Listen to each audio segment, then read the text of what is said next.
Hello students. तो आज के वीडियो में लेक्चर में हम लोग 12th क्लास का मैथमेटिक्स का थर्ड चैप्टर स्टार्ट करने जा रहे हैं, मैट्रिसेस। और ये बता दें, मैट्रिसेस के बाद का जो चैप्टर है डिटर्मिनेंट, वो मैट्रिसेस से ही रिलेटेड है। तो दोनों को हम वन बाय वन करके पढ़ेंगे। इट मीन्स थर्ड चैप्टर के बाद फोर्थ चैप्टर। अब मैट्रिसेस में एग्जैक्टली पढ़ना क्या है, तो ये केवल मैट्रिसेस में थोड़ा बताना मुश्किल है, क्योंकि मैट्रिसेस जो पढ़ते हैं उसका बहुत ज़्यादा लिंक डिटर्मिनेंट से है। और मैट्रिसेस और डिटर्मिनेंट दोनों मिलकर के ही तुमको पता चलेगा कि ये क्यों पढ़ते हैं। तो why we study matrices and determinant, हम मैट्रिसेस पढ़ने के बाद जब डिटर्मिनेंट की शुरुआत करेंगे तब उस लेक्चर में हम बताएंगे। तो सबसे पहले अब स्टार्ट करते हैं कि आखिर ये मैट्रिसेस क्या होता है। तो जो हम चैप्टर का नाम लिखे हैं ये मैट्रिसेस, एग्जैक्टली ये मैट्रिसेस नहीं होता, एग्जैक्ट वर्ड होता है मैट्रिक्स। तो मैट्रिसेस जो है वो मैट्रिक्स वर्ड का प्लुरल फॉर्म है। तो इट मींस इसका जो सिंगुलर होता है वो सिंगुलर वर्ड होता है मैट्रिक्स। अब इस सिंगुलर का मतलब मैट्रिक्स, तो हम जो पढ़ेंगे वो मैट्रिक्स, तो एक साथ बहुत सारे टाइप्स के मैट्रिसेस पढ़ने वाला, इसलिए चैप्टर का नाम तुमको मैट्रिसेस मिलेगा, या कई सारे बुक में अलजेब्रा ऑफ मैट्रिसेस मिलेगा, क्योंकि ये जो चैप्टर है वो एक अलजेब्रा का सेक्शन है। तो अब इस केस में सबसे पहले ये समझते हैं आखिर ये मैट्रिसेस क्या होता है। तो मैट्रिसेस जानने के पहले हम जो है एक और टर्म समझते हैं, एरे। ये एरे वर्ड वो स्टूडेंट्स जानते होंगे जो कंप्यूटर वगैरह पढ़े हो, नहीं भी पढ़े हो तो कोई प्रॉब्लम ही नहीं है। तो एरे एग्जैक्टली क्या होता है? Array is just like arrangement of different terms, elements और function in horizontal and vertical pattern. कुछ नंबर्स को, एलिमेंट्स को, टर्म्स को हम horizontal and vertical pattern, it mean just like a table, हम अरेंज करके लिखते हैं। और उन हॉरिजॉन्टल और वर्टिकल पैटर्न्स को हम स्क्वायर ब्रैकेट के अंदर लिखते हैं, और वहां से जो हमको पूरा कंप्लीट सेटअप मिलता है उसी का नाम है एग्जैक्टली एरे। तो जो मैट्रिसेस होता है वो एक एरे ही होता है। तो वो किस तरह का एरे होता है? वो एरे होता है एग्जैक्टली रेक्टेंगुलर एरे। रेक्टेंगुलर इसलिए, रेक्टेंगल जस्ट तुम्हारे माइंड में आता होगा कि लेंथ और ब्रेड्थ इक्वल नहीं है, लेकिन एरे के सेंस में रेक्टेंगल का मतलब है कि number of horizontal pattern and vertical pattern वो दोनों इक्वल हो भी सकते हैं और नहीं भी, क्योंकि रेक्टेंगल के अंदर पता है तुमको स्क्वायर भी आ जाता है, क्योंकि जितना भी स्क्वायर है वो सारा रेक्टेंगल होता है, लेकिन सारा रेक्टेंगल स्क्वायर नहीं होता है। तो इसीलिए हम जो बोलते हैं वो रेक्टेंगल ही बोलेंगे। तो हम कुछ ऐसे अरेंजमेंट लेते हैं हॉरिजॉन्टल एंड वर्टिकल मतलब सेटअप में, जिसमें एलिमेंट्स हो सकते हैं, फंक्शन हो सकते हैं, टर्म्स हो सकते हैं, और उसको स्क्वायर ब्रैकेट के अंदर लिखा जाता है। और हॉरिजॉन्टल और वर्टिकल पैटर्न जो है वो सेम नहीं हो तो वो रेक्टेंगल के सेंस में लिया जाता है। तो मैट्रिसेस को इसी अरेंजमेंट को कहा जाता है। तो इसीलिए मैट्रिसेस की अगर सिंपल डेफिनेशन में पढ़ोगे तो मैट्रिसेस क्या है? It is a rectangular array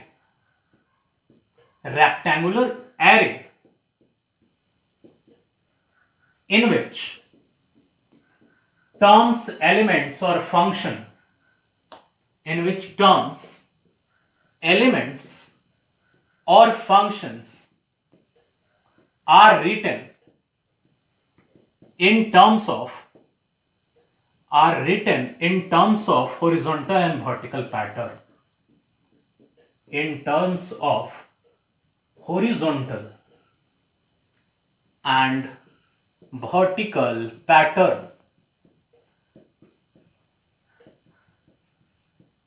तो ये एग्जैक्टली मैट्रिसेस का डेफिनेशन है। तो वो किस तरह से दिखता है? तो वो इसी तरह से दिखता है। तो ये हॉरिजॉन्टल है ये वाला, और ये है वर्टिकल। तो हॉरिजॉन्टल और ये वर्टिकल हुआ। अब इस केस में जो हॉरिजॉन्टल पैटर्न है उसको मैट्रिसेस में रो नाम रखा जाता है। तो ये एरे है और इसी एरे को मैट्रिक्स नाम रखा गया। तो horizontal pattern is called row. Now the horizontal pattern is called row in the matrix and the vertical is called column in the matrix. अब इस मैट्रिसेस का यूज हम डिफरेंट डाटा को रिप्रेजेंट करने के लिए कर सकते हैं। फॉर एग्जाम्पल, अगर हम सपोज किसी क्लास में चले गए, उस क्लास में सपोज 3 डिफरेंट सब्जेक्ट्स हैं, फिजिक्स, केमिस्ट्री एंड मैथमेटिक्स, जिसका एग्जाम होता है फिजिक्स, केमिस्ट्री एंड मैथमेटिक्स। अब फिजिक्स, केमिस्ट्री एंड मैथमेटिक्स में स्कोर किए गए नंबर्स को एक टेबल के फॉर्म में लिखा जाता है, मैट्रिसेस के फॉर्म में लिखा जाता है, और यहां पे कुछ स्टूडेंट का नाम है ABCD, कुछ इस तरह से, और इस टेबल में ये डाटा लिखा गया है। दिस इज 94, दिस इज 94, 87, 86, 83, 75, 68, 98, फिर 79 एंड 84, रैंडम डाटा लिख रहा। अब अगर ये टेबल देख करके कोई पूछे, इट मीन्स 3 ही सब्जेक्ट लेते हैं, 3 ही स्टूडेंट लेते हैं ABC, तो ये स्टूडेंट है, ये ABC, और ये जो है वो सब्जेक्ट है, फिजिक्स, केमिस्ट्री और मैथमेटिक्स। तो अगर हम पूछें इस टेबल को देख करके what is the score of student A in mathematics, तो ये टेबल देख करके score of A in mathematics तो बोलोगे 86। तो ये समझ लो कि मैट्रिक्स डाटा को सिंपल वे में रिप्रेजेंट करने का एक टेक्निक है, और इसके थ्रू कोई भी अननोन पर्सन अगर चाहे कि हम तीनों स्टूडेंट का डिफरेंट सब्जेक्ट में मार्क्स जानना चाहें तो वो कम टाइम में इजीली जान सकता है। तो मैट्रिसेस जस्ट डाटा को रिप्रेजेंट करने का एक सिंपल टेक्निक भी समटाइम्स कहा जाता है, जो हम इस केस में समझते हैं। तो ये समझ लो मैट्रिसेस को सिंपल करके कि मैट्रिक्स एक रेक्टेंगुलर एरे है जिसमें टर्म्स को, एलिमेंट्स को, फंक्शंस को हॉरिजॉन्टल और वर्टिकल पैटर्न में लिखा जाता है। हॉरिजॉन्टल को रो नाम रखा गया और वर्टिकल को कॉलम नाम रखा गया, और स्क्वायर ब्रैकेट के अंदर ही हम सारे टर्म्स को लिखते हैं। ये जस्ट रिप्रेजेंटेशन के लिए यूज किया गया, जस्ट बोल सकते हो just for good looks of the matrices square bracket is used. उसके अलावा कोई रीजन नहीं कि स्क्वायर ब्रैकेट ही क्यों यूज किया गया, लेकिन समटाइम्स स्क्वायर ब्रैकेट के अलावा मैट्रिसेस में तुमको ये पैरेंथेसिस का भी सिंबल मिलेगा और टर्म्स कुछ इस तरह से लिखे जाएंगे। तो ये भी मैट्रिसेस का एग्जैक्टली सिंबल होता है। तो अब मैट्रिसेस तो समझ गए कि ये क्या होता है, हम डाटा को हॉरिजॉन्टल एंड वर्टिकल पैटर्न्स में लिखते हैं, हॉरिजॉन्टल को रो और वर्टिकल को कॉलम कहा गया। तो अब उसका रिप्रेजेंटेशन कैसा होगा उसके बारे में समझते हैं कि रिप्रेजेंटेशन ऑफ मैट्रिक्स।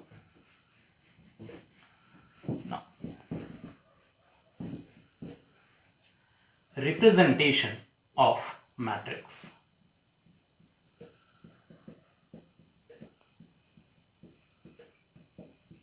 रिप्रेजेंटेशन के लिए हम मैट्रिक्स में हमेशा कैपिटल लेटर का यूज करते हैं। मतलब ऐसा नहीं कि कोई मैट्रिक्स इट मींस हम डाटा लिख रहे हैं हम उसको कोई स्मॉल अल्फाबेट से ही लिखेंगे, हम हमेशा कैपिटल लेटर ही यूज करते हैं। Matrix is always denoted by capital letter, matrix is always denoted by capital letter. अब अगर कोई भी मैट्रिक्स है तो उसमें कुछ हॉरिजॉन्टल पैटर्न होंगे और कुछ वर्टिकल होंगे, तो वो कैसे लिखा जाएगा ये समझो। तो सपोज ए कोई मैट्रिक्स है तो उसको हम कैपिटल से लिखेंगे, और उसके जो करेस्पॉन्डिंग एलिमेंट्स होते हैं वो कैसे रिप्रेजेंट करते हैं, एंड वो भी देख लें, फिर हम देखेंगे रिप्रेजेंटेशन में। And corresponding elements are represented bye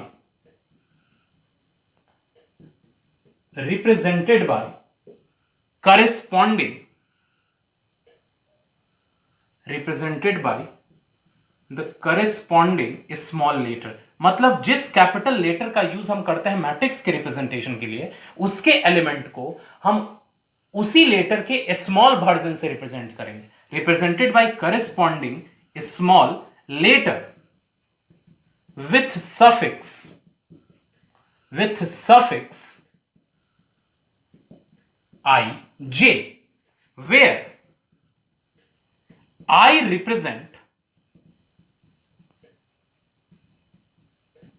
row and j represent column। तो आखिर ये है क्या उसके बारे में समझते हैं। तो ये है जो हम डेफिनेशन लिखे हैं उसको हटाते हैं, फिर समझते हैं रिप्रेजेंटेशन। तो सपोज हम ए मैट्रिक्स लिख रहे हैं। अब इस ए मैट्रिक्स में सपोज जो रो है वो 2 है और कॉलम है वो 3 है, तो इट मींस इसको लिखेंगे corresponding small letter A I जे से। तो जो आई है वो रो को रिप्रेजेंट करता है और जे है जो कॉलम को रिप्रेजेंट करता है। तो यहां से आई जो है वो रो है और जे है वो कॉलम है।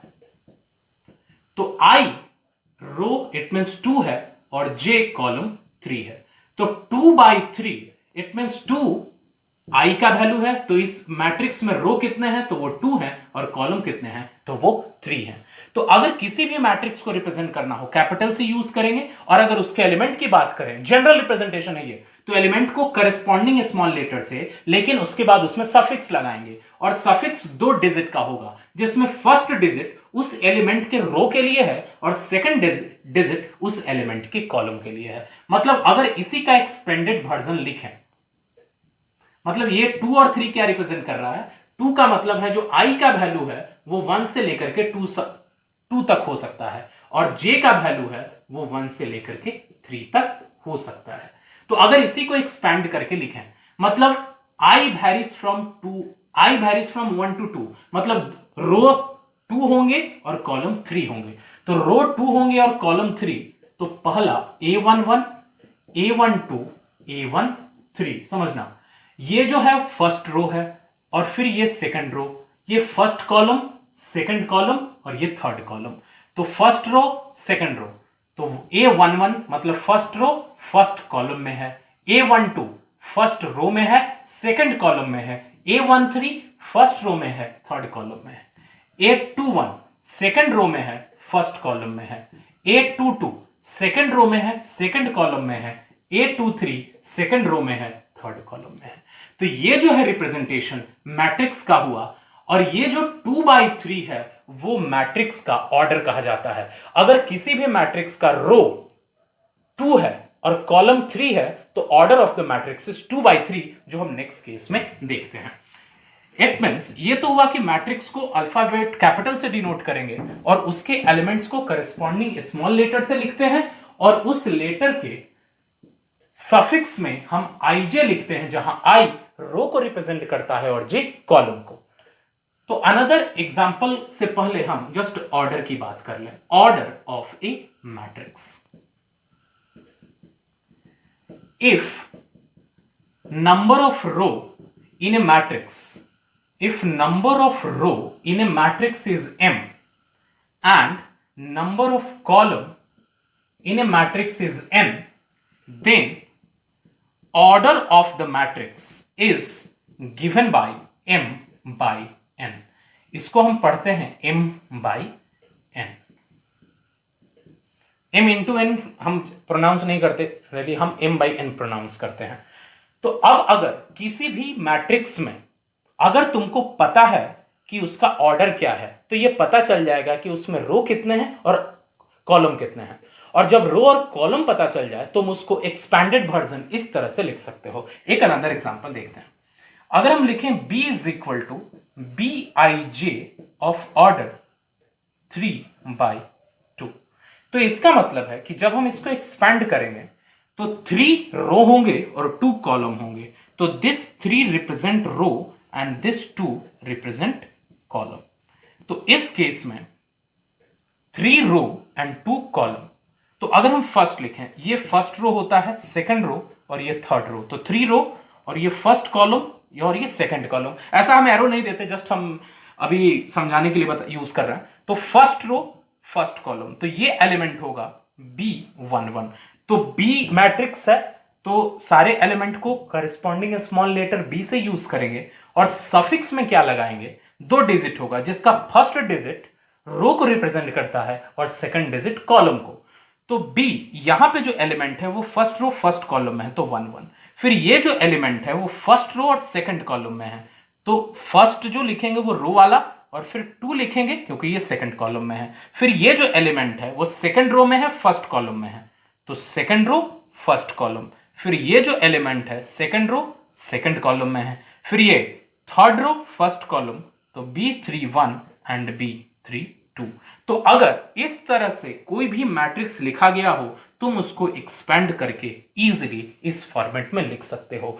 तो अगर किसी भी मैट्रिक्स का ऑर्डर बता दिया जाए तो ऑर्डर के बाद तुम उसको एक्सपेंडेड फॉर्मेट में इस तरह से इजीली रिप्रेजेंट कर सकते हो। तो जस्ट अभी तक हम क्या पढ़ें कि कोई भी मैट्रिक्स क्या है, डाटा को हम different horizontal and vertical pattern में अरेंज करके लिखते हैं, जिसको रेक्टेंगुलर एरे के फॉर्म में रखा जाता है। रेक्टेंगुलर एरे इट मींस जो रेक्टेंगुलर एरे है वही मैट्रिक्स का नाम है। तो हम हॉरिजॉन्टल एंड वर्टिकल पैटर्न में देख रहे हैं डाटा को, और जो हॉरिजॉन्टल है उसको रो नाम रखा गया और जो वर्टिकल है उसको कॉलम नाम रखा गया। और अगर नंबर ऑफ रो किसी भी मैट्रिक्स में m है और नंबर ऑफ कॉलम n है तो उस मैट्रिक्स का ऑर्डर m/n कहा जाता है। तो अगर किसी भी मैट्रिक्स का ऑर्डर प्रोवाइड किया जाए तो तुम उसको एक्सपेंडेड फॉर्मेट में इस तरह से इजीली लिख सकते हो। तो ये था representation of matrix in expanded format and in the form of symbol. तो ये चाहो नोट डाउन कर सकते हो। तो अब अगर हमको ऑर्डर पता चल जाए तो अब उस ऑर्डर के हेल्प से हम एक और टर्म डिस्कस कर रहे हैं, नंबर ऑफ एलिमेंट्स। जैसे सपोज एक मैट्रिक्स का हम ऑर्डर m/n ले लेते हैं। If order of a matrix is m/n, तो अगर किसी मैट्रिक्स का ऑर्डर m/n है तो उसमें m नंबर ऑफ रोज हैं और n नंबर ऑफ कॉलम्स हैं। तो उसमें टोटल नंबर ऑफ एलिमेंट कितने होंगे? तो just mn number of element होंगे। एग्जांपल से देखो, अगर एक मैट्रिक्स में हम जस्ट एलिमेंट नहीं लिख रहे हैं सिंबल के फॉर्मेट में, 3 रो और 2 कॉलम दे, तो 3 रो इट मींस एंड 2 कॉलम, तो ऑर्डर कितना हो गया? 3/2। तो 3/2, तो इसमें टोटल कितने एलिमेंट हैं? इन दोनों का प्रोडक्ट कितना आएगा? 6। तो इसमें टोटल 6 एलिमेंट्स हैं। इसका मतलब ये देखो कि अगर किसी भी मैट्रिक्स का ऑर्डर m/n है तो then number of elements in the matrix is equal to mn। तो अगर किसी भी मैट्रिक्स का ऑर्डर पता चल जाए तो हम उसके नंबर ऑफ एलिमेंट फाइंड कर सकते हैं। लेकिन मेन रिवर्स में हमको यह देखना है कि अगर किसी भी मैट्रिक्स का पॉसिबल ऑर्डर पता चल जाए, किसी भी मैट्रिक्स का अगर नंबर ऑफ एलिमेंट पता चल जाए तो क्या ऑर्डर उसका एक ही होगा या बहुत सारे हो सकते हैं? तो जस्ट ये देखो कि जैसे एक मैट्रिक्स ले लो जिसका ऑर्डर है 3/2, तो अगर उसका ऑर्डर 3/2 है तो उसमें नंबर ऑफ एलिमेंट्स कितने होंगे? तो वो 6 हो जाएंगे। अगर हम बोलें कि एक मैट्रिक्स है जिसमें नंबर ऑफ एलिमेंट 6 हैं, तो क्या नंबर ऑफ एलिमेंट 6 वाले टोटल जो मैट्रिक्स बन सकते हैं, क्या वो एक ही मैट्रिक्स बन सकता है? तो तुम्हारे माइंड में आ रहा होगा कि 6 एलिमेंट वाले मैट्रिक्स वो 3/2 भी हो सकता है, 2/3 भी हो सकता है, 6/1 भी हो सकता है, 1/6 भी हो सकता है।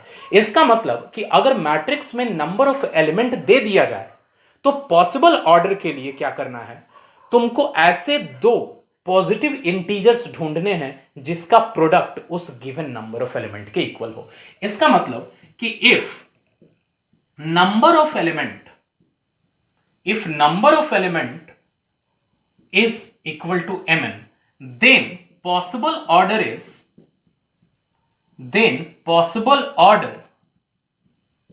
is decided by, कैसे उसको डिसाइड करना होगा ये हम बता रहे हैं। Possible order is decided by selecting 2 positive integer whose product is equal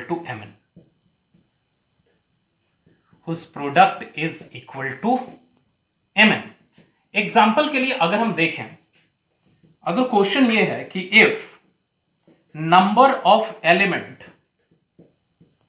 in a matrix is equal to 12, then possible order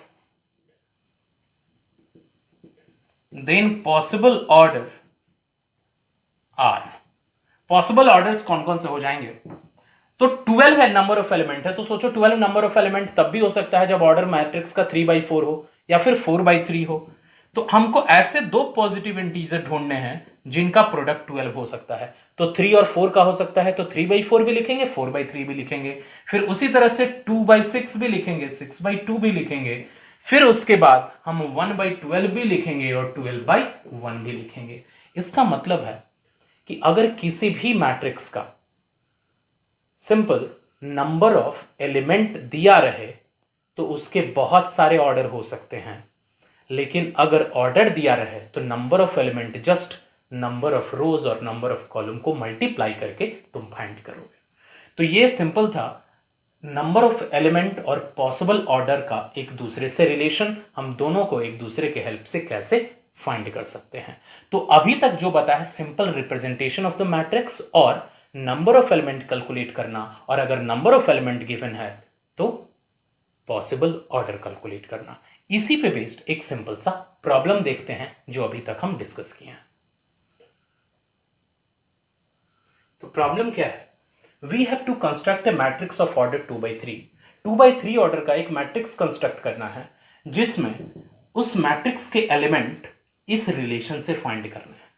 तो ऐसा अगर कोई भी प्रॉब्लम हो construction of a matrix of the given order, तो इसके लिए जो भी ऑर्डर गिवन है उस ऑर्डर का पहले जनरल मैट्रिक्स लिखोगे। तो first let A is equal to the required matrix of order 2/3, that is A by J of order 2/3। अब इसको एक्सपैंडेड फॉर्मेट में लिखोगे तो 2 रो और 3 कॉलम लिखना है। तो क्या आएगा? A11, A12, A13, A21, A22 और A23। ये लिखना सब लोग समझ चुके होंगे। अब ये लिख देने के बाद ये सारे एलिमेंट जो 6 एलिमेंट हैं वो हमको इंडिविजुअली पता करना है। तो ये इंडिविजुअली पता करने के लिए एक रिलेशन गिवन है aij is equal to I plus 2j square divided by 2। तो इसको कंसंट्रेट करना। हम 1 by 1 ये 6 एलिमेंट का वैल्यू फाइंड करना चाहें तो a11 के लिए इससे रिलेट करें तो i इज इक्वल टू यहां पे 1 है और फिर j इज इक्वल टू भी यहां पे 1 है। तो इसमें पुट करें तो क्या आएगा? 1 plus 2 into 1 the whole square divided by 2। तो this is 2 plus 1 3 whole square, it means 9 divided by 2। तो a11 का वैल्यू इस गिवन रिलेशन से 9/2 आ गया। अब अगर a12 फाइंड करना चाहें तो a12 के लिए i का वैल्यू 1 और j का वैल्यू 2। तो इसमें अगर पुट करें तो 1 प्लस 2 इंटू 2, क्योंकि j का वैल्यू 2 यूज करेंगे, the whole square divided by 2। तो now 4 plus 1 5 whole square 25 divided by 2। Same अगर a13 तो अब i का वैल्यू 1 और j का value 3, it means 1 plus 2 into 3 the whole square divided by 2। तो this is 6 plus 1 7 whole square 49 divided by 2। इस तरह से तुम ये सारे एलिमेंट a21, a22 और a23 फाइंड कर सकते हो। तो अगर हम a21 लिखें तो a21 क्या आ जाएगा? अब i का वैल्यू 2 और j का वैल्यू 1। तो 2 plus 2 into 1 the whole square by 2, it means this is 4 square 16/2 8 हो जाएगा। 822, तो that will be 2 plus 2 into 2 the whole square divided by 2। तो that will be 4 plus 2 6 square 36/2 18, and last one 2 3। तो 2 plus 2 into 3 the whole square divided by 2, it means 6 to 8 square 64/2 32। तो अब अगर ये सारे वैल्यू मिल गए तो अब हम इन सब का वैल्यू इसमें पुट करते हैं। a11, a12, a13। तो a11 this is 9/2, a12 this is 25/2, a13 this is 49/2, then a21 8, a22 18 और a23 32। तो इस तरह से जो रिक्वायरमेंट था construction of the matrix of order 2/3 and where every element is related by this relation, हम आसानी से फाइंड कर सकते हैं। तो इस तरह के और भी प्रॉब्लम्स मिलेंगे, बस डिफरेंस क्या होगा, ये ऑर्डर बदल जाएगा और यहाँ पे i और j के बीच जो रिलेशन दिया गया है वो बदल जाएगा। कोई फर्क नहीं पड़ता, पहले जनरल फॉर्मेट में लिखो और 1 by 1 करके गिवन रिलेशन का यूज करके एक एक एलिमेंट का वैल्यू फाइंड कर लो तो आसानी से कर सकते हो। तो ये तो था सिंपल मैट्रिक्स के रिप्रेजेंटेशन को लेकर के और ऑर्डर को लेकर के प्रॉब्लम। लेकिन इसके बाद हम लोग पढ़ेंगे टाइप्स ऑफ मैट्रिसेस, मतलब मैट्रिसेस में अलग अलग कंडीशन अप्लाई करेंगे और वो मैट्रिसेस के बहुत सारे टाइप्स हम यहाँ पे 1 बाय 1 करके पढ़ने वाले हैं। तो देखते हैं, ये सब चाहो तो नोट डाउन कर सकते हो ना। तो आप देखते हैं हम लोग types of matrix. Types of matrix में फर्स्ट वन है रो मैट्रिक्स। रो मैट्रिक्स एक ऐसा मैट्रिक्स है जिसमें केवल एक ही रो होता है। रो कहने का मतलब मैट्रिक्स को हम समझ गए रिप्रेजेंट कैसे करते हैं स्क्वायर ब्रैकेट के अंदर। तो रो मैट्रिक्स में केवल एक ही रो हो सकता है। कॉलम कितने भी सारे हो सकते हैं लेकिन रो एक ही होगा। तो तुम ये देख सकते हो यहां पे जो मैट्रिक्स लिखा गया, अगर इसमें हम बात करें इस तरह से 3 एलिमेंट, तो रो 1 है और कॉलम 1, 2 एंड 3 है, तो इसका ऑर्डर 1 बाई 3 है। इसमें अगर देखें तो 1 रो है, 1 कॉलम है, 1 बाई 1 ऑर्डर है, इसका 1 रो है और 2 कॉलम है तो 1 बाई 2 है। तो रो मैट्रिक्स का मतलब सिंपल, नाम से ही याद रखने में हेल्प मिलेगा, ए मैट्रिक्स हैविंग ओनली 1 रो।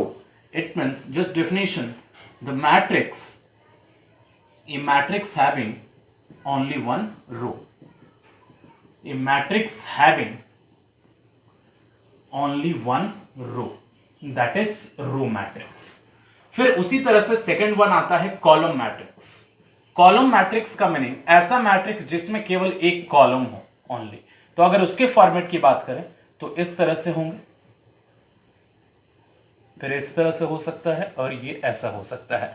अगर इसके ऑर्डर की तो 3 रो एंड 1 कॉलम, तो इसका ऑर्डर 3 बाई 1, 2 रो 1 कॉलम, इसका ऑर्डर 2 बाई 1, 1 रो 1 कॉलम, इसका order 1 by 1। It means A matrix having only 1 column is column matrix. तो ऐसा मत समझना कि जो कॉलम मैट्रिक्स हो सकता है वो रो मैट्रिक्स नहीं हो सकता। 1 बाई 1 एक ऐसा मैट्रिक्स है जो रो मैट्रिक्स भी हो सकता है और कॉलम मैट्रिक्स भी हो सकता है, इसलिए क्योंकि 1 रो भी है और उसमें 1 कॉलम भी है, तो रो और कॉलम मैट्रिक्स सिंपल होगा। अब देखते हैं हम लोग third type, that is rectangular matrix. हम जनरली टाइप्स ऑफ मैट्रिक्स के लिए लिखते रहे क्योंकि बार बार एक ही चीज यूज ना करना पड़े।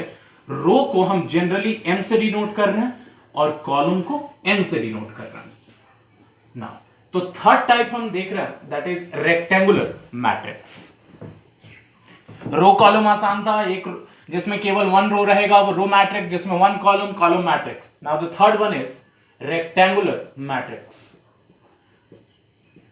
रेक्टेंगल जैसे लगता होगा, अगर हम बात करें ज्योमेट्री के, it means length and breadth equal नहीं होते, तो यहां पर रो और कॉलम के सेंस में लेंगे ऐसा मैट्रिक्स जिसमें number of rows and number of columns equal नहीं होते, तो m is not equal to m, n उसको हम बोलते हैं रेक्टेंगुलर मैट्रिक्स।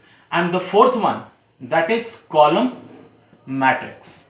तो column matrix is the fourth one is square matrix. Column तो हम देख चुके हैं। Square matrix that is m is equal to n।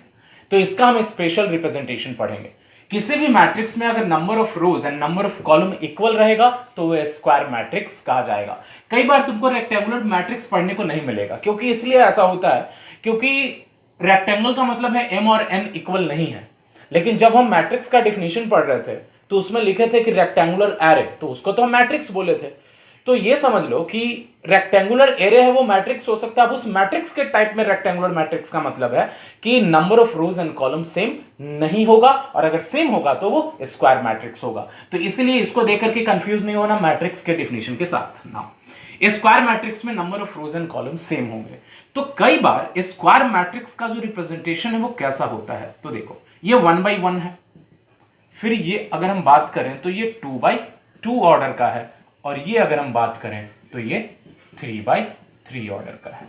मतलब 3 रो 3 कॉलम, जितने रो रहेंगे उतने ही कॉलम रहेंगे। तो ऐसे मैट्रिक्स को हम स्क्वायर मैट्रिक्स कंसीडर करते हैं।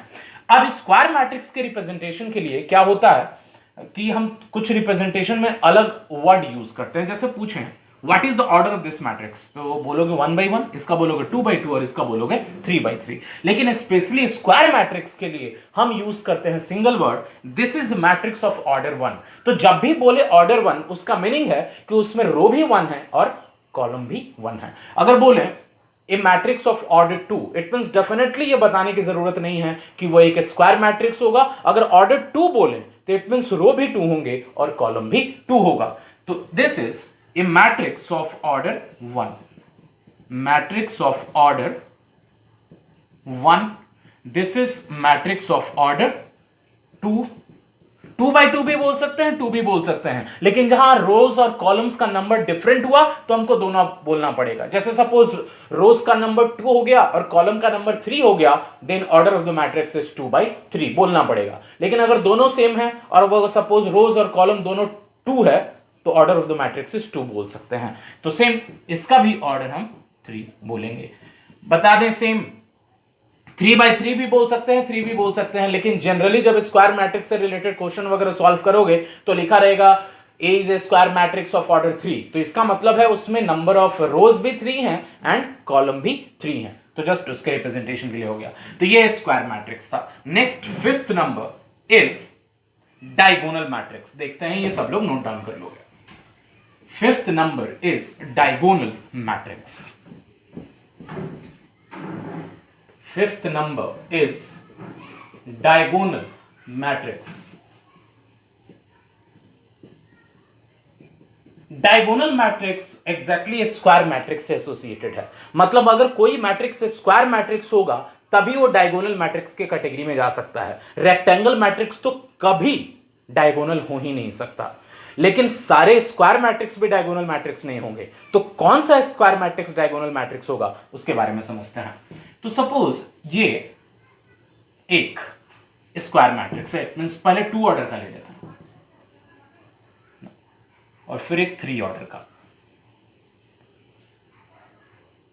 2 ऑर्डर में अगर हम जनरली लिखें A11, A12, A21, A22, और 3 ऑर्डर के लिए A11, A12,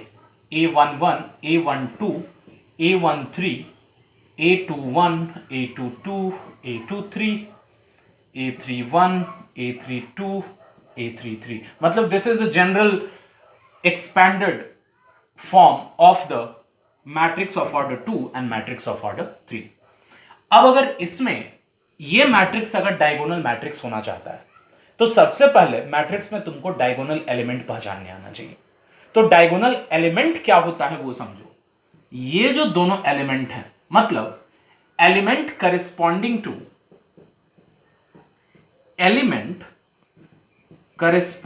टू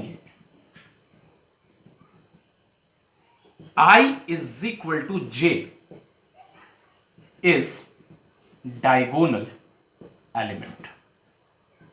मतलब वो सारा एलिमेंट जो जिस रो में प्रेजेंट है उतने ही नंबर के कॉलम में भी प्रेजेंट है। तो first row first column, second row second column. ऐसा मत समझना कि जैसे स्क्वायर में 2 डायगोनल होते हैं तो ये भी हो जाएगा और ये भी हो जाएगा। मैट्रिक्स में, स्क्वायर मैट्रिक्स में डायगोनल एलिमेंट का मतलब है ऐसा एलिमेंट जो जिस नंबर ऑफ रो में प्रेजेंट है उसी नंबर ऑफ कॉलम में प्रेजेंट होना चाहिए। इट मींस आई और जे का वैल्यू 1 1 है और यहां 2 2 मतलब सेम रहे, उसके करस्पॉन्डिंग जो एलिमेंट हैं वो डायगोनल एलिमेंट कहे जाएंगे। तो इस केस में ये 3 जो एलिमेंट हैं वो डायगोनल एलिमेंट होंगे। These are diagonal element. तो अब ये डायगोनल मैट्रिक्स क्या है, तो ये समझ लो ऐसा स्क्वायर मैट्रिक्स जिसका डायगोनल एलिमेंट कुछ भी हो लेकिन जो नॉन डायगोनल एलिमेंट है वो ऑलवेज 0 होना चाहिए। डायगोनल एलिमेंट कुछ भी हो, मतलब ABC कुछ भी हो सकता है, लेकिन नॉन डायगोनल एलिमेंट हमेशा 0 होना चाहिए। It means the square matrix in which non-diagonal element, the square matrix in which non-diagonal elements are always 0। non-diagonal it means ये सारे के सारे 0 होना चाहिए। तो इसको हम बोल सकते हैं that is aij is equal to 0 if I is not equal to j। मतलब वो सारे एलिमेंट जीरो होंगे जब i और j इक्वल नहीं रहेगा। तो ये जीरो, यहां i और j इक्वल नहीं इन तीनों में, तो ये तीनों जीरो होंगे और फिर ये तीनों जीरो होगा। तो और ये अगर हम टू ऑर्डर वाले की बात करें तो ये जीरो होगा और ये फिर a21 होगा। तो डायगोनल एलिमेंट के लिए तुमको क्या देखना है कि नन डायगोनल एलिमेंट कुछ भी हो, सॉरी डायगोनल एलिमेंट कुछ भी हो, लेकिन ये नन डायगोनल हमेशा जीरो होना चाहिए, तो वो एक डायगोनल मैट्रिक्स होगा। और अगेन बता दे, डायगोनल मैट्रिक्स में डायगोनल एलिमेंट केवल ये एलिमेंट होते हैं। और एलिमेंट ये कौन कौन से हैं? ऐसे एलिमेंट जो जिस नंबर ऑफ रो में प्रेजेंट हैं उसी कॉलम में भी प्रेजेंट हैं। तो first row first column, second row second column, तो ये दोनों डायगोनल एलिमेंट हैं इसके लिए। और ये first row first column, second row second column, third row third column, तो ये डायगोनल एलिमेंट है। तो डायगोनल मैट्रिक्स में नन डायगोनल जीरो होने चाहिए, अगर ऐसा होगा तो वो एक डायगोनल मैट्रिक्स होगा। तो ये था तुम्हारा फिफ्थ टाइप। सिक्स देखते हैं, इसी से just next version, scalar matrix. Scalar matrix, scalar matrix diagonal matrix से रिलेटेड है। Sixth one, scalar matrix. Now scalar matrix क्या होता है? ऐसा डायगोनल मैट्रिक्स जिसके सारे डायगोनल एलिमेंट्स सेम हो, मतलब ए ए ए, 0 0 0 0 0 0। It means all diagonal elements should be identical and the non-diagonal element 0। तो डेफिनेट है, ये तो एक डायगोनल मैट्रिक्स है, तो बोल सकते हैं द डायगोनल मैट्रिक्स। तो डायगोनल में ऐसे ही ये सारे जीरो हो जाएंगे। Diagonal matrix in which every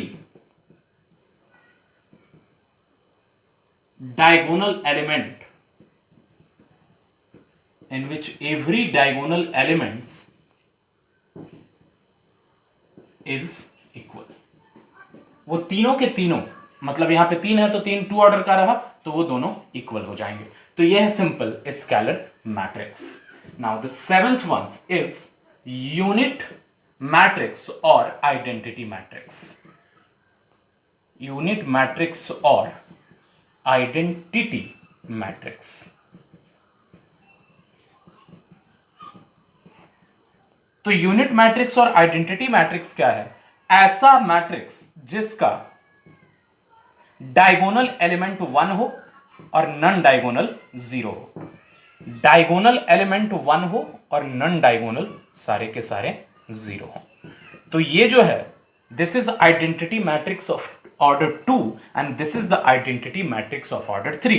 तो आइडेंटिटी का मतलब डायगोनल 1 होना चाहिए हमेशा और नन डायगोनल 0 होना चाहिए। डायगोनल 1 है, नन डायगोनल 0। तो ये जो है आइडेंटिटी मैट्रिक्स ऑफ ऑर्डर 2, उसका स्पेशल रिप्रेजेंटेशन है I सफिक्स 2। सफिक्स में 2 लगाते हैं ये रिप्रेजेंट करने के लिए कि वो आइडेंटिटी मैट्रिक्स किस ऑर्डर का है। और ये जो है आइडेंटिटी मैट्रिक्स ऑफ ऑर्डर 3 है। तो अगर आइडेंटिटी मैट्रिक्स और यूनिट मैट्रिक्स को डिफाइन करना हो, सिंपल बोल सकते हो the square matrix whose every diagonal element is equal to 1 and non diagonal element is equal to 0। It means the the square matrix, the square matrix in which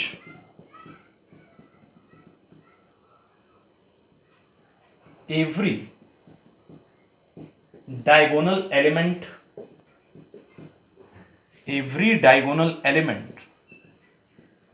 is equal and non-diagonal element is equal to 0। तो ये है simple तुम्हारा unit matrix और identity matrix. Now next 8th number is zero matrix. तो zero matrix कुछ भी हो सकता है, वो स्क्वायर भी हो सकता है, रेक्टेंगुलर भी हो सकता है। इट मीन्स जीरो मैट्रिक्स एक ऐसा मैट्रिक्स है जिसके सारे एलिमेंट जीरो होंगे। वो रेक्टेंगुलर, इट मीन्स कोई जरूरी नहीं है कि रोज और कॉलम सेम रहे, तो रोज और कॉलम अलग भी रहें, सेम भी रहे कोई फर्क नहीं पड़ता, बस उसको जीरो मैट्रिक्स होने के लिए सारे एलिमेंट को जीरो होना चाहिए। तो हम बोल सकते हैं इट मीन्स जो भी number 8th number that is zero matrix, और उसका दूसरा नाम नल मैट्रिक्स भी है, जीरो मैट्रिक्स और null matrix. A matrix whose all element is equal to 0 is called zero matrix। अगर एग्जाम्पल की बात करें तो कोई भी ऑर्डर का मैट्रिक्स लिख दो और सारे एलिमेंट को जीरो बना दो, तो ये 2x2 ऑर्डर का हो गया। अगर हम 2x3 ऑर्डर का जीरो मैट्रिक्स लें तो ये हो गया। तो इस तरह से जीरो मैट्रिक्स का सिंपल मीनिंग है कि कोई भी मैट्रिक्स जिसके सारे एलिमेंट जीरो होने चाहिए। लास्ट टू टाइप्स देख लेते हैं, that is lower triangular matrix and upper triangular matrix, 9th and 10th number. That is lower triangular matrix, lower triangular matrix. तो लोअर ट्रायंगुलर मैट्रिक्स को समझने के लिए स्क्वायर मैट्रिक्स ड्रॉ कर लेते हैं। दोनों एक साथ बताएंगे, lower triangular matrix and upper triangular matrix. कोई भी मैट्रिक्स लोअर ट्रायंगुलर कब होगा और अपर ट्रायंगुलर मैट्रिक्स कब होगा ये समझेंगे। तो सपोज हम एक स्क्वायर मैट्रिक्स ले लेते हैं, तो स्क्वायर मैट्रिक्स में लोअर ट्रायंगुलर मैट्रिक्स होने के लिए क्या है कि ये जो है डायगोनल एलिमेंट है, तो ए बी एंड सी रख लेते हैं। तो डायगोनल एलिमेंट के नीचे इट मींस ये जो एलिमेंट होता है that corresponds to i is equal to j. मतलब इन तीनों एलिमेंट में आई और जे का वैल्यू सेम रहता है। आई क्या है रो के लिए, जे है कॉलम के लिए। लेकिन इन सारे एलिमेंट के लिए इसको थोड़ा और दूसरे वर्जन में हम लिखते हैं। तो यहां पे हम लिख लें A11, A12, A13, A21, A22, A23, A31, A32 and A33। तो ये जो तीनों एलिमेंट हैं, ये तीनों element I is equal to j के करस्पॉन्डिंग है। फिर यहां पे क्या है, ये जो तीनों एलिमेंट हैं, ये तीनों एलिमेंट में ये डेफिनेट दिख रहा होगा I इज लेस देन जे। मतलब 1 is less than 2, 1 is less than 3, 2 is less than 3। और ये जो तीन है, ये तीन ये है करस्पॉन्डिंग I ग्रेटर देन जे के। तो अब अगर ये मैट्रिक्स लोअर ट्रायंगुलर मैट्रिक्स है तो every element corresponding to I less than J must be equal to 0। मतलब लोअर ट्रायंगुलर मैट्रिक्स का मतलब डायगोनल के नीचे का लोअर वाला कोई डिजिट रहेगा, लेकिन जो अपर वाला है वो सारा का सारा 0 होना चाहिए, और ये जो है वो कोई नंबर ही रहेगा, कुछ भी हो सकता है। तो मेन जो कंडीशन है लोअर ट्रायंगुलर मैट्रिक्स के लिए, ये तीनों 0 होना चाहिए।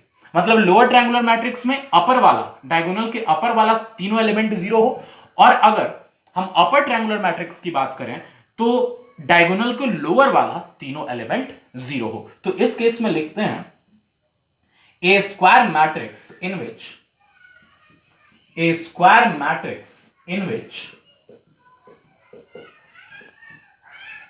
aij is equal to 0 for all I less than j। It means for all I less than j के लिए aij it means ये सारे एलिमेंट 0 रहेंगे। then matrix is lower triangular matrix। Matrix is lower triangular matrix, and if a square matrix in which and a square matrix just opposite, a square matrix in which aij is equal to 0 for I greater than j, then matrix is upper triangular matrix, upper triangular matrix. तो ये जो हम लोग पढ़ें ये था simple types of matrices. तो types of matrices को एक बार दो बार देख लो, याद रखने में कोई ज्यादा ऐसे प्रॉब्लम होगा नहीं। अब इन टाइप्स ऑफ मैट्रिक्स के बाद हम लोग डिस्कस करने जा रहे हैं इक्वलिटी ऑफ टू मैट्रिक्स। मतलब दो मैट्रिक्स एक दूसरे के इक्वल कब होंगे, उसके लिए क्या कंडीशन है, और फिर हम उस पे बेस्ड क्वेश्चन देखेंगे आज ही के लेक्चर में। तो ये सब लोग जो भी टाइप्स है वो सब लोग अच्छे से नोट डाउन कर लोगे। नेक्स्ट देखते हैं इक्वलिटी ऑफ टू मैट्रिक्स। अब समझो दो मैट्रिक्स हैं ए एंड बी हैं, वो दोनों इक्वल कब होंगे? तो दो मैट्रिक्स को इक्वल होने के लिए सबसे नेसेसरी कंडीशन है दोनों का ऑर्डर सेम होना चाहिए। मतलब अगर ए मैट्रिक्स है जिसका ऑर्डर है 2/3 और बी मैट्रिक्स है, अगर वो ए के इक्वल होना चाहता है तो उसका भी ऑर्डर 2/3 होना पड़ेगा। तो केवल ऑर्डर के सेम होने से मैट्रिक्स सेम नहीं होता, तो उसके लिए फर्स्ट कंडीशन क्या है? उन दोनों का ऑर्डर सेम होना चाहिए।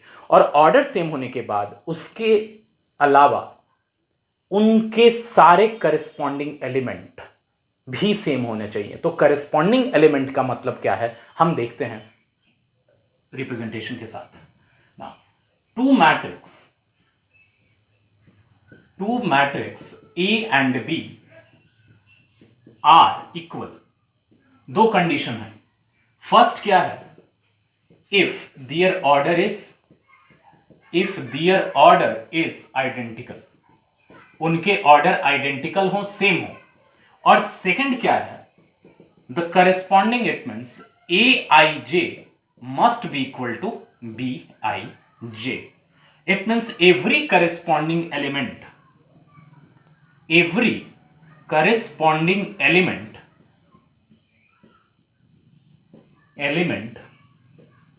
Must be identical. इसके एग्जाम्पल से अगर हम समझे, सपोज हम अगर लिखें 2, 3, -9 and x, z and 4 that is equal to y, w, -9, 4, 3 and 4। ये दो मैट्रिक्स अगर इक्वल हैं तो सबसे पहले दोनों मैट्रिक्स को इक्वल होने के लिए ऑर्डर तो सेम है ही, तो ये दिख भी रहा होगा ऑर्डर सेम है, और इनके करस्पॉन्डिंग एलिमेंट इक्वल। तो 2 के करस्पॉन्डिंग, इट मींस इसका ऑर्डर लिखना पहले 2/3 और इसका भी ऑर्डर 2/3। 2 रो है और 3 कॉलम है, 2 रो 3 कॉलम है। तो 2 का करस्पॉन्डिंग y होगा, 3 का करस्पॉन्डिंग w होगा, -9 x का करस्पॉन्डिंग 4 होगा। तो अगर दो मैट्रिक्स सेम है, सॉरी इक्वल है, तो इसका मीनिंग है ऑर्डर तो पहला सेम होना चाहिए, उसके बाद करस्पॉन्डिंग एलिमेंट को इक्वल करेंगे। तो इससे रिलेटेड तुमको क्वेश्चन इसी फॉर्मेट में मिलेंगे जो हम अभी लिखे हैं। It mean suppose the two matrix is given identical, then find the value of x, y, z और w, इसमें जो फाइंड करना है। तो जस्ट तुमको करस्पॉन्डिंग एलिमेंट को कंपेयर करना है। तो हम y को कंपेयर करेंगे, it means y equal to 2 हो जाएगा, w इज इक्वल टू 3 हो जाएगा, -9 it means x is equal to 4 हो जाएगा and z is equal to 3 हो जाएगा। तो इक्वलिटी ऑफ मैट्रिक्स में जस्ट ये जानना है कि दो मैट्रिक्स को इक्वल होने के लिए कंडीशन क्या है कि सबसे पहले दोनों का ऑर्डर सेम हो और उसके बाद हर करस्पॉन्डिंग एलिमेंट भी सेम हो। तो अब इन्हीं इक्वलिटी ऑफ मैट्रिक्स से रिलेटेड कुछ क्वेश्चंस देखते हैं, क्योंकि उन क्वेश्चंस को इतना आसान नहीं है जैसा हम यहाँ पे लिखे हैं, तो कई बार कुछ चीज़ें ध्यान रखनी पड़ती हैं। तो पहले सिंपल देखेंगे एक, और उसके बाद देखेंगे कि क्या पॉइंट ध्यान रखना पड़ता है इक्वलिटी ऑफ मैट्रिक्स से रिलेटेड प्रॉब्लम्स को सॉल्व करते समय। देखते हैं वो क्वेश्चन। तो देखते हैं ये problem. If this matrix is equal to this matrix, we have to find the value of x, y, z and w। तो ये दोनों पहले से इक्वल बताया गया है और इसको ऑब्जर्व करके x, y, z और w का वैल्यू चाहिए। तो ये भी 2/2 ऑर्डर का मैट्रिक्स है और ये भी 2/2 ऑर्डर का मैट्रिक्स है। तो हम करस्पॉन्डिंग एलिमेंट को आइडेंटिकल कर सकते हैं। तो x माइनस वाई को -1 के इक्वल कर सकते हैं, 2x माइनस वाई 0 के इक्वल होगा, 2x प्लस z 5 के इक्वल होगा और 3z प्लस w 13 के इक्वल होगा। तो यहां से जस्ट हम x minus y is equal to -1, 2x minus y is equal to 0, फिर 2x plus z is equal to 5 and 3z plus w is equal to 13, ये लिख सकते हैं। अब इसी को सॉल्व करके फाइंड करना है main x, y, z and w। तो 4 इक्वेशन है, 4 अननोन है, फाइंड कर सकते हैं। तो सबसे पहले इन दोनों को फर्स्ट और सेकंड को सॉल्व करके हम x और y फाइंड कर लेंगे, और जब x और y मिल जाएगा तो x इसमें पुट कर लेंगे तो z मिल जाएगा, और फिर उसके बाद z मिल गया तो z का वैल्यू इसमें पुट कर लेंगे तो w मिल जाएगा। तो यहां से बहुत ही सिंपल प्रोसेस होगा। तो जस्ट हम इक्वेशन 1 - 2 कर देते हैं। तो 1 माइनस 2 करेंगे, ये माइनस हो जाएगा, ये plus, cancel, it means minus x is equal to minus 1, x is equal to 1। और अगर x इज इक्वल टू 1 इसमें पुट करें तो फिर 1 इस साइड जाएगा तो वो बन जाएगा minus 1, it means y is equal to 2 हो जाएगा। तो x is equal to 1 and y is equal to 2। और अगर हम इक्वेशन नंबर 3 में x का वैल्यू पुट कर दें तो x का वैल्यू 1 है, it means 2 plus z is equal to 5, it means z is equal to 3। तो यहां से इक्वेशन नंबर 3 से z का वैल्यू मिल गया। अब z का वैल्यू इक्वेशन नंबर 4 में पुट कर देंगे तो डेफिनेट है 3 into 3 plus w is equal to 13, it means w is equal to 4। तो इस तरह से सिंपल करस्पॉन्डिंग एलिमेंट को कंपेयर करने के बाद इक्वेशंस मिले और उन इक्वेशंस को सॉल्व करके x y z है w मिला। तो यही आसान प्रोसेस होगा, लेकिन कुछ और बातें ध्यान रखनी होती है, हम नेक्स्ट प्रॉब्लम में देखते हैं। नेक्स्ट क्वेश्चन क्या है कि गिवन टू मैट्रिक्स इक्वल होगा तो उसके लिए x और y का वैल्यू क्या होना चाहिए। तो अगेन a और b के करस्पॉन्डिंग एलिमेंट को कंपेयर करें तो 2x प्लस 1 x प्लस 3 से इक्वल होगा, 2y is equal to y square plus 2, 0 और 0 सेम है, y square minus 5y is equal to minus 6। तो अगर कंपेयर करें first 2x plus 1 is equal to x plus 3, तो यहां से x का वैल्यू मिल जाएगा 2। y के लिए हम इसको कंपेयर कर लें, 2y is equal to y square plus 2 और फिर y square minus 5y is equal to minus 6। ये इक्वेशन 2 और ये इक्वेशन 3 ले लेते हैं। सबसे पहले अगर इसको सॉल्व करो तो y square minus 5y plus 6 is equal to 0। This implies that y minus 3 into y minus 2 is equal to 0, it means y is equal to 2 and 3। तो y का वैल्यू 2 और 3 मिल गया। हम यहीं से नहीं समझ जाएंगे कि y का वैल्यू 2 और 3 हो गया। फिर इसको भी सॉल्व करो, तो अगर तुम इसको सॉल्व करोगे y square minus 2y plus 2 is equal to 0, यहां से इस क्वाड्रेटिक इक्वेशन को सॉल्व करोगे तो जस्ट हम स्प्लिटिंग मिडिल टर्म से इसको सॉल्व नहीं कर सकते, होगा ही नहीं है। तो y इज इक्वल टू जो माइनस b प्लस माइनस है तो a का वैल्यू यहां पे 1 ले लेंगे, general quadratic equation b is equal to minus 2 और c इज इक्वल टू 2। तो y is equal to minus b plus minus square root of b square minus 4ac divided by 2a, it means 2। तो अब 4 minus 8 root के अंदर negative जाएगा, it means y is not real. तो यहां से जो वैल्यू है इस इक्वेशन को सॉल्व करके y का वैल्यू रियल मिला ही नहीं, it means 2y is equal to y square plus 2 को इक्वेट करके y का कोई वैल्यू नहीं मिला। तो ये समझो यहां से मिल गया 2 एंड 3, तो तुम क्या समझोगे कि 2 और 3 ही आंसर रहेगा। तो इसको ऑब्जर्व करना, y इज इक्वल टू 2 अगर हम यहां पे पुट करें तो 4 हो जाएगा। फिर y इज इक्वल टू 2 हम यहां पे पुट करें तो 2 स्क्वायर प्लस 2 6 हो जाएगा। तो y इज इक्वल टू 2 के लिए ये दोनों तो इक्वल हो सकता है क्योंकि इसी को सॉल्व करके लाए हैं, लेकिन ये दोनों इक्वल नहीं हो सकता, तो 2 भी मेरा करेक्ट आंसर y का नहीं है। फिर 3 अगर पुट करें तो 2 इंटू 3 6 हो जाएगा और 3 स्क्वायर 9 प्लस 2 11, वो भी अगेन इक्वल नहीं है। तो y is equal to 2 and 3 के लिए ये दोनों, it means y square minus 5y ये माइनस 6 के तो इक्वल है, लेकिन 2y वाई स्क्वायर प्लस 2 के इक्वल नहीं है। इसका मतलब y का यहां कोई वैल्यू हमको नहीं मिल सकता जिसके लिए कंप्लीट मैट्रिक्स A B के इक्वल हो जाए। तो x का तो वैल्यू मिला और y का वैल्यू कोई भी एक ऐसा नहीं है जो इन दोनों को इक्वल दिखा दे।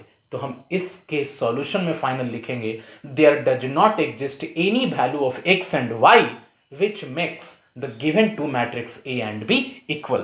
तो लास्ट में स्टेटमेंट लिख दोगे, there does not exist any value